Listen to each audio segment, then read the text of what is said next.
Ayo.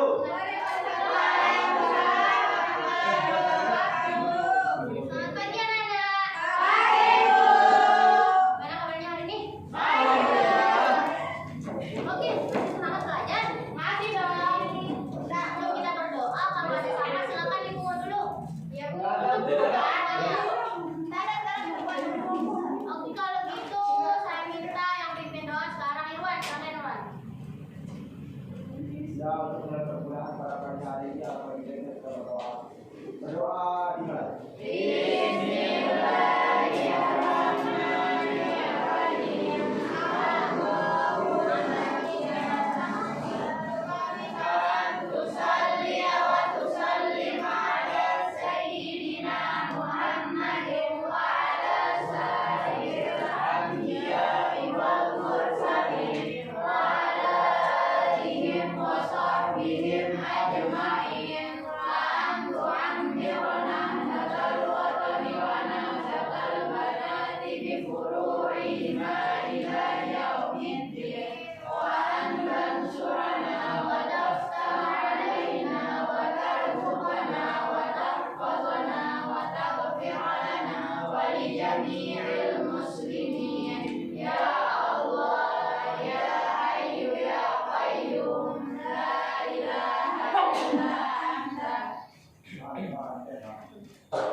Jadi perlu anak-anak ingat semua bahwa doa itu sebenarnya tetap ditamu oleh Allah Subhanahu wa Ta'ala. Tapi Allah mencari waktu yang tepat untuk mengabulkannya. Karena Allah itu tahu apa yang kita butuhkan, bukan apa yang kita inginkan. Ya, anak ya? Ya. Jangan sampai karena kita puasa jadi nggak ada semangatnya. Ingat, man arada dunya fa'alaihi bil ilmi wa man arada al-akhirata fa'alaihi bil ilmi. Jadi barang siapa yang menginginkan kebahagiaan di dunia, meraihkan dengan ilmu, dan barang siapa yang menginginkan kebahagiaan di akhirat, maka raihkan ilmu. Berarti kita harus semangat belajar sekarang, oke? Oke, kalau gitu sekarang kita absen. Jadi untuk menghemat waktu, saya minta ketua kelasnya siapa yang harus lagi? Yusril. Oh iya, Yusril. Terus Saras. Kenapa Yusril? Kenok katanya sakit. Oke, terus Marah juga. marah. Ya, marah sakit. Oke, terima kasih. Udah siap kita mulai materi? Siap. Kami sebelumnya kan kita udah belajar nih kemarin tentang pelaku-pelaku ekonomi. Masih ingat gak siapa pelaku-pelaku ekonomi? Ada yang masih ingat angkat tangan? Angkat tangan. Oke. Silakan dapat dari situ. Oke.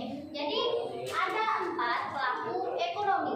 Tadi udah disebutkan oleh Irwan, ada RTK, RTP, terus pemerintah sama masyarakat luar negeri. Jadi nanti ada hubungannya sama pelajaran kita pada hari ini. Jadi tema kita yaitu arus lingkar kegiatan ekonomi. Tapi sebelum itu saya mau kasih anak-anak indikator pembelajaran kita pada pagi hari ini dan tujuannya. Saya bacakan ya, soalnya tadi saya nggak bisa print, jadi saya coba bacain. Yang pertama yaitu dapat menjelaskan konsep arus lingkar kegiatan ekonomi. Jadi diharapkan siswa mampu menjelaskan konsep arus lingkar kegiatan ekonomi. Selanjutnya, menjelaskan arus lingkar ekonomi 2 sektor atau sektor sederhana, kemudian 3 sektor, 4 sektor. Selanjutnya, siswa diharapkan mampu menganalisis siapa saja yang terlibat dalam arus lingkar ekonomi. Dan siswa-siswi diharapkan mampu menganalisis informasi dan data-data yang diperoleh dari gambar pada pola arus lingkar kegiatan ekonomi. Jadi itu 4 hal yang akan kita tuju, yang harus kita capai, oke? Paham nggak yang tadi? Oke. Karena ini lagi puasa, jadi ibu nggak mau terlalu banyak ngomong. Jadi ibu mau kasih tahu strategi pembelajaran kita pagi ini, yaitu pakai metode GI. Ada yang tahu metode GI? Tahu, Udah pernah dengar ya? Jadi GI itu grup investigasi. Gimana caranya? Sistematikanya? Yang pertama, ibu akan bagi kelompok. Kelompoknya dibagi 3. Terus setelah bagi kelompok, ibu kasih gambar. Jadi ibu harap nanti anak-anak bisa menganalisis gambar yang ibu berikan dari materi yang ada di sini. Selanjutnya, kalau sudah dianalisis, dipresentasikan. Setiap kelompok itu satu yang presentasi. Jadi nanti ibu yang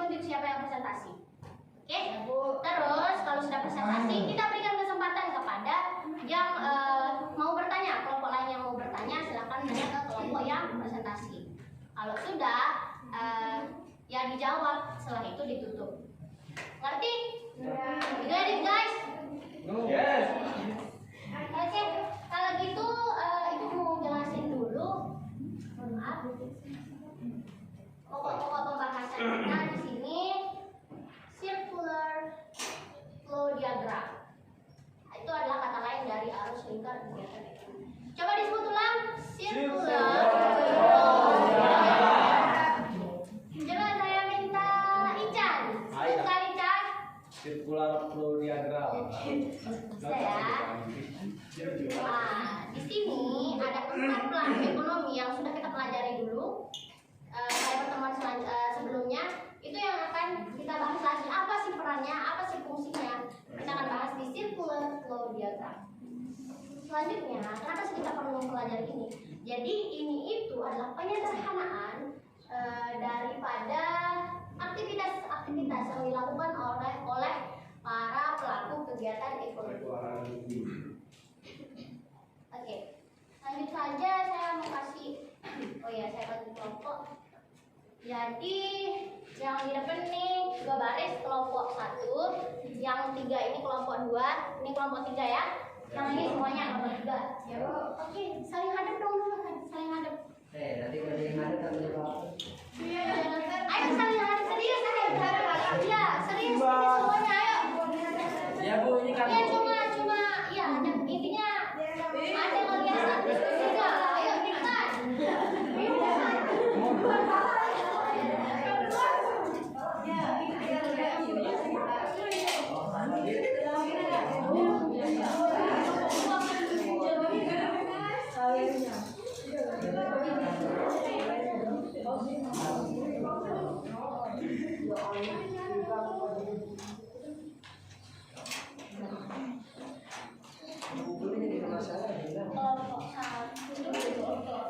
Kelompok 2 aja deh. Ya, ini kelompok 1. Kelompok 1. Ini kelompok 3. Udah saya ganti ya. Ini kelompok 1, ini kelompok 2, ini kelompok 3. Ya belum. Nah, kenapa 3?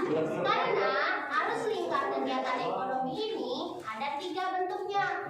Yang pertama yaitu perekonomian 2 sektor, ada di sana. Nanti anak-anak harus analisis.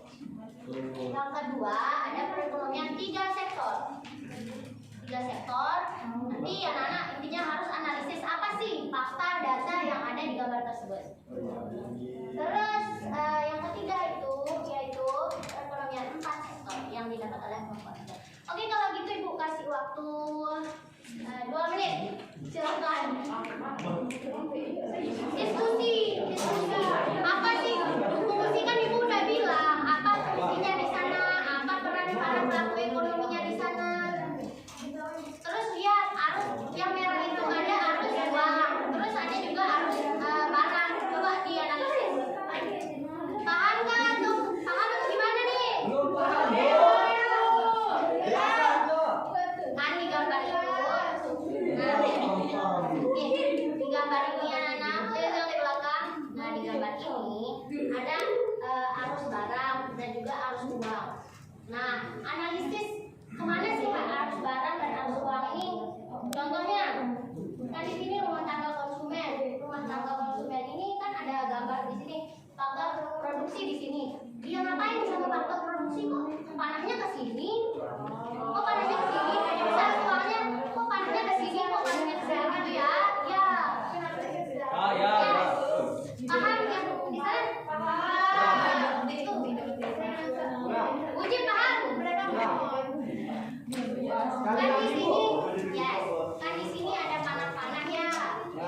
Harus dianalisis panahnya itu kenapa harus ke sana dan kenapa ada tulisan ini, kenapa faktor produksi itu panahnya ke sini, kenapa harus ke rumah tangga produsen.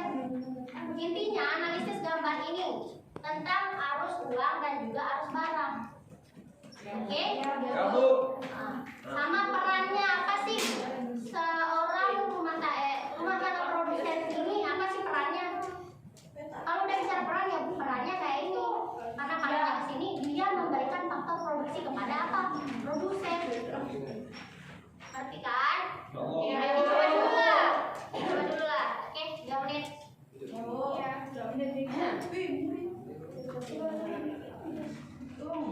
Minta juga. Bagus 5 juta nih.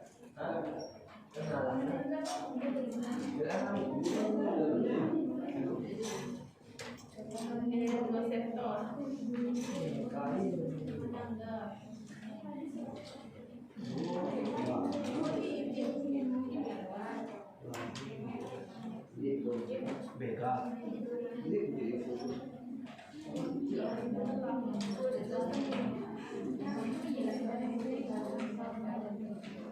Oke, udah ya. Nah, waktu itu ada ya. Berarti sekarang udah semuanya udah. Karena udah berapa menit. Silakan untuk kelompok 1 presentasikan hasil dari analisisnya. Kelompok 1 saya minta yang presentasi Sulastriani ya. Ya Bu. Silakan apapun apa yang ada di otaknya silakan dikeluarkan. Iya di sana apa aja? Dia pasti toh. Emang mana kertasnya? Ini nih. Ayo Sulastriani. Ya Bu. Jangan lagi nih ya. Fungsi dan fungsi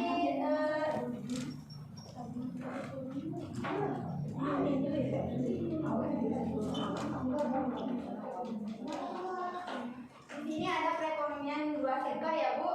Di mana perekonomian 2 sektor ini merupakan perekonomian yang terdiri atas interaksi 2 pelaku ekonomi yaitu sektor rumah tangga dan perusahaan.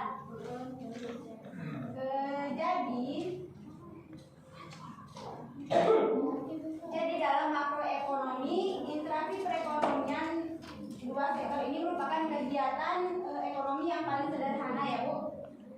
Dalam analisis sederhana, perekonomian 2 sektor ini mengasumsikan tidak adanya keterlibatan sektor pemerintah dan luar negeri dalam kegiatan ekonomi. Nah itu Bu. Oke, tepuk tangan dulu buat Sulastriani. Sebenarnya kan tadi udah dibilang ya, kita analisis arus barang sama arus uangnya itu belum dijelasin nih sama kelompok 1. Oh ya, sebelum itu ada yang mau ditanyakan dulu kelompok 1. Kelompok lain ada yang mau tanya nggak kelompok 1? Nggak ada. Serius nggak ada? Oke, kalau nggak ada ibu tambahin ya. Kalau gitu ibu tambahin ya. Jadi kita mulai dari arus barang. Rumah tangga konsumen. Sebelumnya ibu tanya nih, rumah tangga konsumen itu termasuk kita nggak? Kenapa? Ada yang sama alasan? Oke, sudah. Oke, rumah tangga, iya benar. Jadi rumah tangga konsumen itu termasuk kita. Kenapa? Karena di sini lihat ada faktor produksi. Kita menyerahkan faktor produksi kepada produsen. Apa sih faktor produksi? Contohnya ya SDA, sumber daya alam. Kita menjadi pekerja misalkan. So SDM. Kemudian ada modal dan lain sebagainya. Terus rumah tangga produsen. Kalau rumah tangga produsen termasuk kita nggak? Bisa jadi.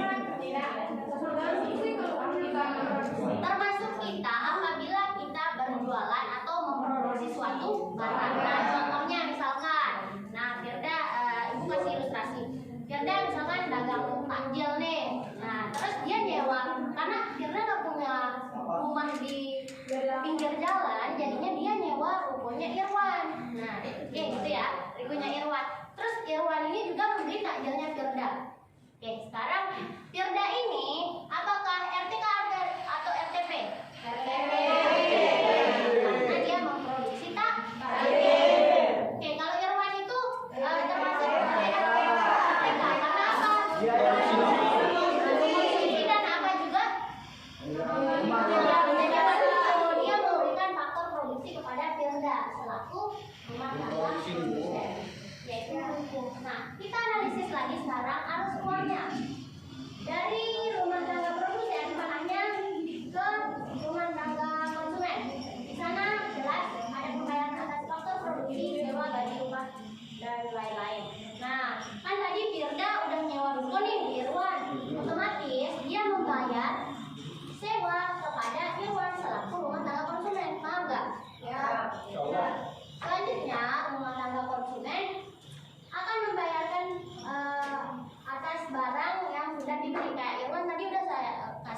Lokasi hewan membeli takjil di Firda. Itu ya arus uangnya. Enggak juga deh guys. Ya, paham. Oke. Udah kalau gitu kita lanjut ke presentasi selanjutnya. Kelompok 2. Yes. Ibu minta ini yang pesanan.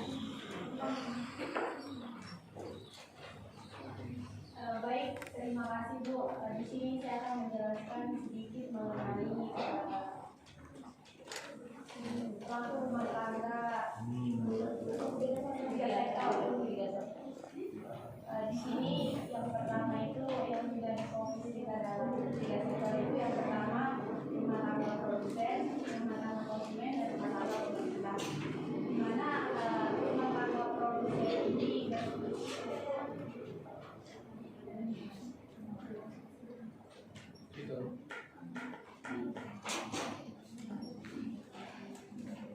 Yuk silakan ini. bentar dulu Bu. Apa yang ada di pikirannya hasil diskusinya silakan dikeluarkan. Ini rumah tangga produsen di panah ini menunjukkan bahwa ada hubungan antara pembayaran atas penyelenggaraan jasa di mana rumah tangga produsen akan menjual barang dan jasa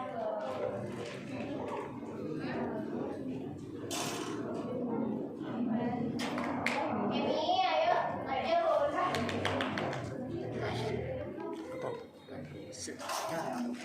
dalam ekonomi tiga sektor terdapat tiga kegiatan yang pertama ini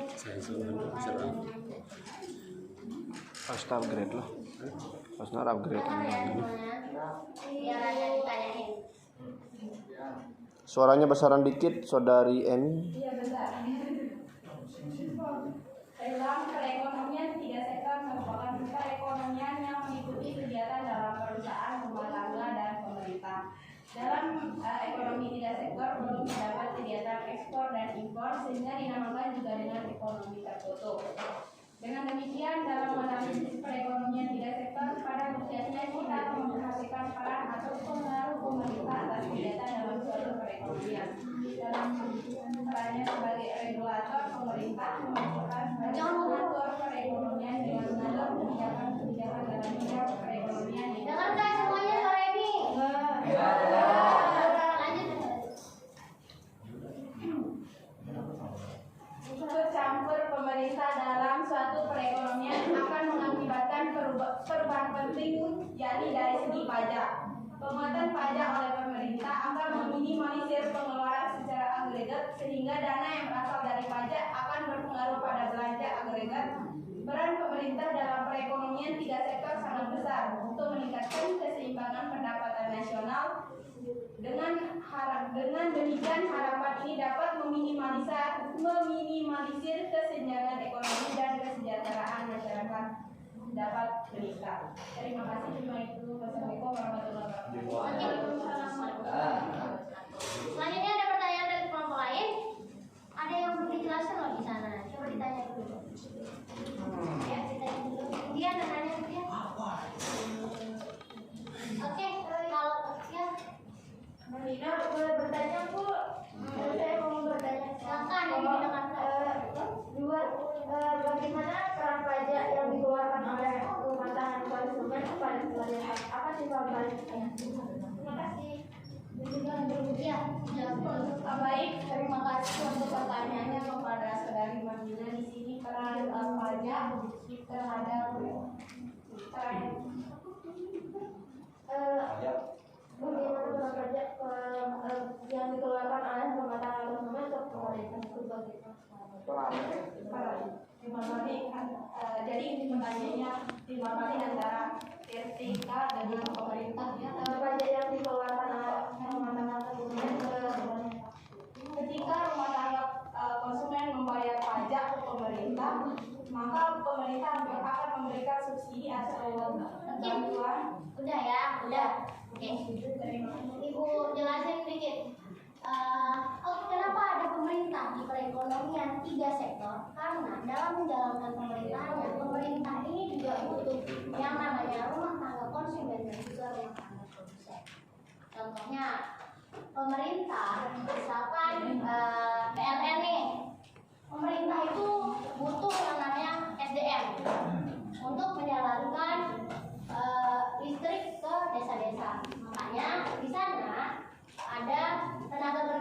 Jadi rumah tangga konsumen itu memberikan tenaga kerja kepada pemerintah.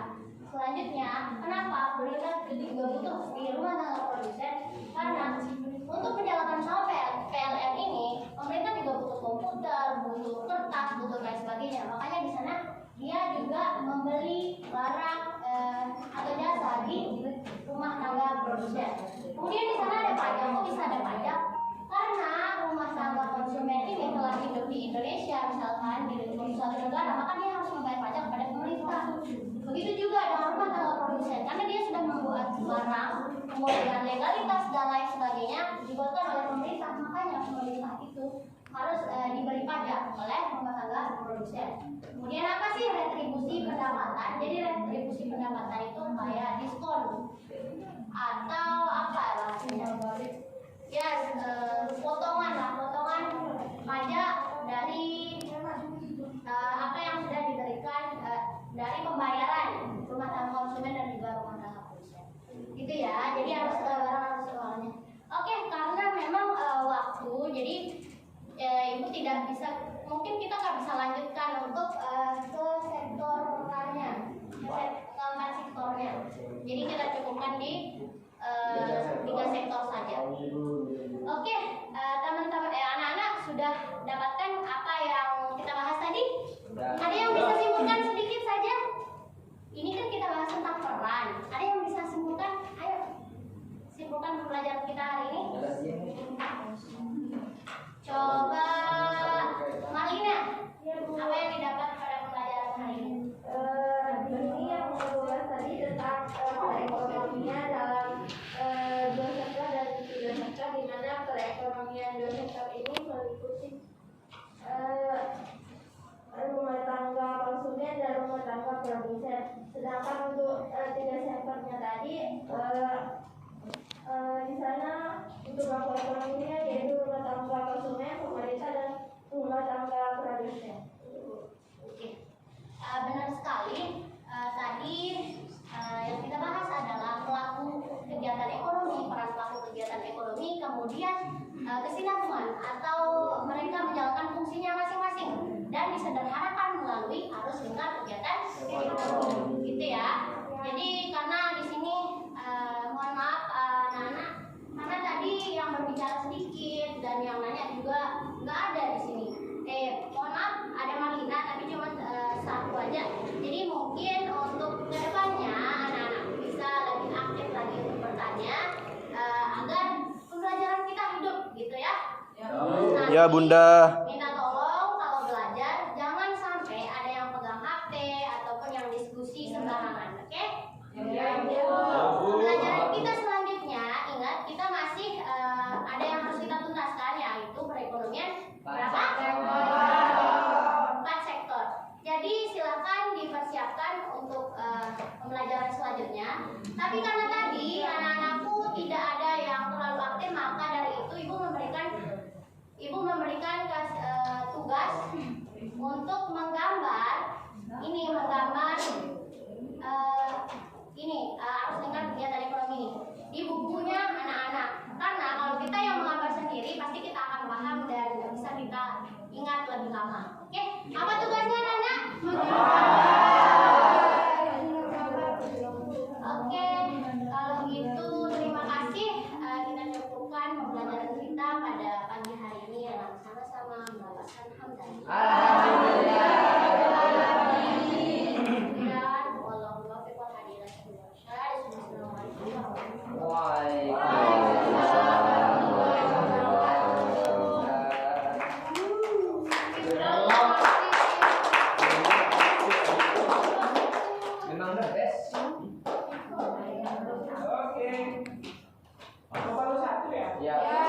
Soalnya ini Pak tadi dia bermasalah, dari bisa. Oh mas, saya kira udah 11.45. Ayo saksikan.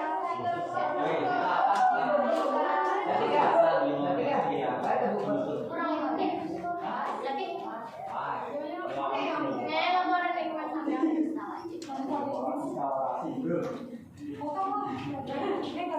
Oh, beda nih. Iya.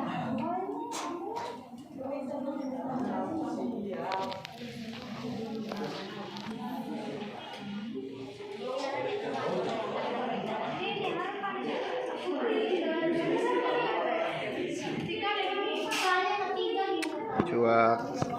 Detik. Masih jalan nih.